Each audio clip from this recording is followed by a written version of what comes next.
നമ്മുടെ എല്ലാ സുഹൃത്തുക്കൾക്കും ക്വാക്ക് ഫാമിലേക്ക് ഒരിക്കൽ കൂടി സ്വാഗതം. നമ്മുടെ ഫാമിനെ പറ്റി അറിയാത്ത സുഹൃത്തുക്കളോട് നമ്മൾ വീണ്ടും പറയുകയാണ്, നമ്മൾ ഓർഗാനിക് ഫാമിംഗ് രീതികളിലേക്ക് ഫോക്കസ് ചെയ്യുന്ന ഒരു ഫാമിംഗ് മെത്തേഡാണ് ഇവിടെ ഫോളോ ചെയ്യുന്നത്. മഴയ്ക്ക് ശേഷം നമ്മൾ അപ്ഡേറ്റ് ചെയ്യുന്ന ആദ്യത്തെ ഒരു വീഡിയോ ആണെന്ന് വേണമെങ്കിൽ നമുക്ക് പറയാവുന്നതാണ്.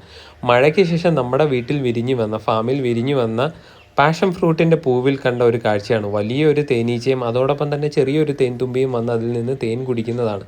ഈ വലിയ തേനീച്ച എന്താണെന്ന്, ഏത് ഇനത്തിൽപ്പെടുന്നതാണെന്ന് ആർക്കെങ്കിലും അറിയാമെങ്കിൽ ദയവായി ഒന്ന് കമൻറ്റ് ചെയ്യുക. മഴയായതുകൊണ്ട് തന്നെ മഴയ്ക്ക് ശേഷം വൈകുന്നേരമായപ്പോൾ ലൈറ്റ് കണ്ടിട്ട് പറന്നു വന്ന ഈയലുകളെയെല്ലാം പിടിക്കാൻ വേണ്ടിയിട്ട് നമ്മളൊരു വീഡിയോ ലൈറ്റ് ഓണാക്കി കോഴിക്കൂട്ടിൽ വെച്ചിട്ടുണ്ട്. ആ പറന്നു വരുന്ന ഈയലുകളെല്ലാം ഇവർക്ക് നല്ല ശാപ്പാടാവുമെന്ന് നമുക്ക് എല്ലാവർക്കും അറിയാമല്ലോ. അങ്ങനെ നമ്മൾ വീഡിയോ ലൈറ്റ് ഓണാക്കി വെച്ചപ്പോൾ പറന്നു വരുന്ന ഈയലുകളെല്ലാം അതേ നിമിഷം തന്നെ ഇവരെല്ലാം കൊത്തി ശാപ്പിടുകയാണ് ചെയ്തത്.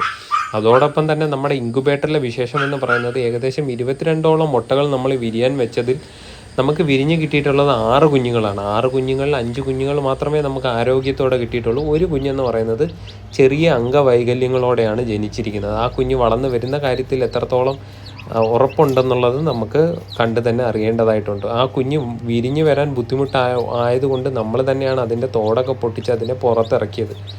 ഏറെക്കുറെ ഇൻക്യുബേറ്ററിനകത്ത് റൊട്ടേഷൻ കറക്റ്റ് ആവാത്തത് കൊണ്ടാവണം ആ കുഞ്ഞിന് അങ്ങനെ ഒരു അംഗവൈകല്യം സംഭവിച്ചത് എന്ന് തന്നെ നമ്മൾ വിശ്വസിക്കുന്നു. അതോടൊപ്പം തന്നെ ബാക്കിയുള്ള മുട്ടകളും നമുക്ക് വേസ്റ്റായി പോയിട്ടുണ്ട്. അതിനകത്ത് ഒരു 5-6 കുഞ്ഞുങ്ങളൊക്കെ ഉണ്ടായിട്ടും അത് വിരിഞ്ഞിറങ്ങാൻ പറ്റാതെ അതിനകത്ത് തന്നെ ഇരുന്ന് ചത്തു പോവുകയാണ് ചെയ്തത്. അങ്ങനെ എന്തായാലും നമ്മൾ ഈ കുഞ്ഞുങ്ങളെല്ലാം പറക്കി താഴെ ബ്രൂഡറിലേക്ക് മാറ്റിയിട്ടുണ്ട്.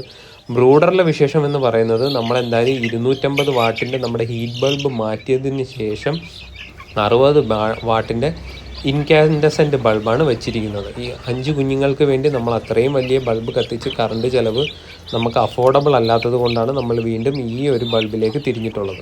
അതോടൊപ്പം തന്നെ ഈ ഹീറ്റ് ബൾബിന് വേണ്ടി നമ്മൾ ഇട്ടിരിക്കുന്ന ഇൻകാൻഡസെൻ്റ് ബൾബിൻ്റെ ചൂട് ചോർന്നു പോകാതിരിക്കാൻ വേണ്ടിയിട്ട് നമ്മൾ കട്ട് ചെയ്തിട്ട് ബാക്കിയുള്ളതായിട്ടുള്ള ഷീറ്റ് എല്ലാം കൂടെ എടുത്ത് കൂടിന് ചുറ്റും കവറപ്പാക്കി വെച്ചിട്ടുണ്ട്. അതാകുമ്പോൾ കുറച്ചുകൂടെ ഹീറ്റ് അതിനകത്ത് തന്നെ ഉൾക്കൊണ്ട് നിൽക്കുന്നതാണ്. അതിനുശേഷം നമ്മൾ കാണുന്നൊരു കാഴ്ച എന്ന് പറയുന്നത് നമ്മുടെ കോഴികളെല്ലാം കുളിക്കാൻ വേണ്ടിയിട്ട് അവിടെ മണ്ണ് മാതിരി അതിനകത്ത് കിടന്ന് ലാവിഷായിട്ട് കുളിക്കുന്നതാണ് കാണുന്നത്. അവരുടെ ഒരു ബോഡി ടെമ്പറേച്ചർ മെയിൻറ്റെയിൻ ചെയ്യാൻ വേണ്ടിയിട്ടാണ് ഇവർ ഈ ഒരു പരിപാടിയിലേക്ക് തിരിയുന്നത്. അപ്പോൾ നമ്മുടെ ഓർഗാനിക് ഫാമിംഗ് ആയതുകൊണ്ട് തന്നെ ഇവരെ എല്ലാം ഫ്രീ ആയിട്ട് തുറന്നു വിട്ടിരിക്കുകയാണ്.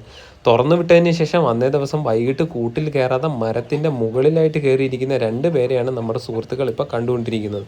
അങ്ങനെ എന്തായാലും നമ്മുടെ ഫാമിങ്ങിൻ്റെ മറ്റ് അപ്ഡേറ്റ്സും മുന്നോട്ട് തന്നെ പൊയ്ക്കൊണ്ടിരിക്കുകയാണ്. തുടർന്നും വീഡിയോകൾ കാണാനും കോഴികളെ ഇഷ്ടപ്പെടുന്നവരുമുണ്ടെങ്കിൽ ദയവായി ചാനൽ സപ്പോർട്ട് ചെയ്യുക. അഭിപ്രായം മറ്റും ഉണ്ടെങ്കിൽ കമൻറ്റിൽ രേഖപ്പെടുത്തുക. അതോടൊപ്പം തന്നെ മറ്റൊരു കാര്യം കൂടെ പറയുന്നത്, ശരിക്കും മഴകൾ പെയ്തതിന് ശേഷം നമ്മൾ ഇവർക്ക് കൊടുക്കുന്ന തീറ്റകളൊക്കെ വളരെ ചുരുക്കി എടുത്തിട്ടുണ്ട്. അതിനെക്കുറിച്ച് നമ്മൾ അടുത്ത വീഡിയോയിൽ ഡിസ്കസ് ചെയ്യുന്നതാണ്. Thank you so much.